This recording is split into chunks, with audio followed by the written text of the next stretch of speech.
Қайырлы күн достар, сіздермен мен әдеттегідей Әйгерім Мырзабек. Бүгін сіздерге 2022-ның хит болған салатын жауап көрсететін боламын. Ол үшін соңына дейін менімен бірге болыңыздар. Ең алдыменен менің каналыма подписаться батырмасын басып, қоңыраша белгісін басып қоюды ұмытпаңыздар. Сонда видеоларым шықса, алғашқылардың бірі болып көретін боласыз. Ең алдымен барлық қажет заттарымызды турап алатын боламыз. Сәбізімізді, чесногымызды, капустамызды, помидорымызды, тәтті болгар бұрышымызды барлығын турап аламыз. Одан кейін қазанымызға май құйып қыздырып алатын боламыз. Және де туралған пиязымызды салып қуырамыз. Жақсылап қуырып алатын боламыз. Осылай алтын түске енген кезде капустамызды салып қуырып алатын боламыз. Бұл жерде ең алдың маңызды зат, бұл жерде капустамыз жақсылап қуырылу қажет. Осылай капустамызды жақсылап қуырып алғаннан кейін үстінен үкіштен өткізілген сәбізімізді салып тағы да қуырып алатын боламыз.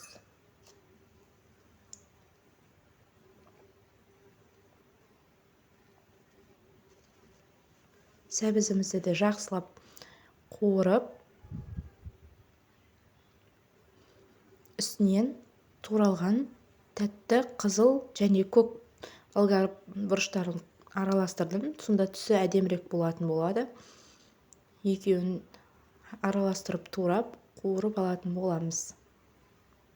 Одан кейін мен үлкендеу ыдысқа керсенге салып, үстінен помидорды құйып қайнаттым. Помидорды құйып, орташа отқа қойып қайнатсаңыздар, помидордың суы шығып, әдемі болып дайындалатын болады.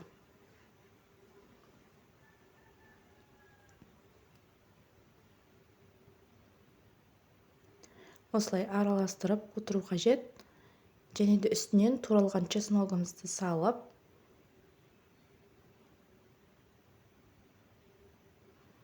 тағы да жақсылап араластырып, қара бұрышымызды салып, үстінен үлкен қара бұрыштарды салдым мен.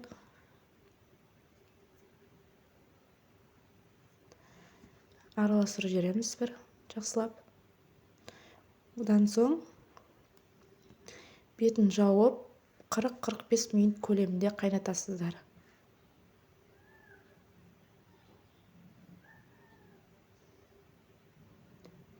Осылай банкілерімізді парет етіп аламыз. Жанында помидорымызды осылай қайнатып, қақпақтарымызды да қайнаған суға салып аламыз. Дайын болды. Дайын болған салатымызды парет етілген банкамызға құйып алатын боламыз. Толық рецепт описание бөліміне жазып қалдыратын боламын. Сол жерге өтіп көрсеңіздер болады. Міндетті түрде жасап көріңіздер. Өте дәмді салаттардың бірі. Қыстың күні қою тамақтарға ашып жесеңіздер, өте дәмді болады.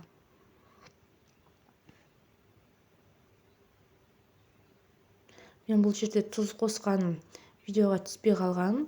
3 қасық тұзды міндетті түрде салыңыздар.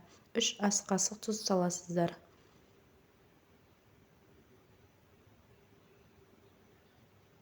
Барлығын банкамызға жайғастырып құйып аламыз.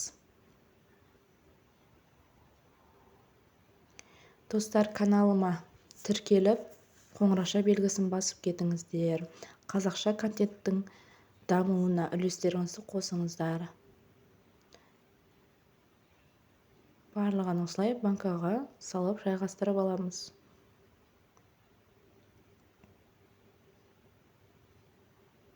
Банкамызды загребалкамен жауып аламыз. Жақсылап жауып алыңыздар қақпағын.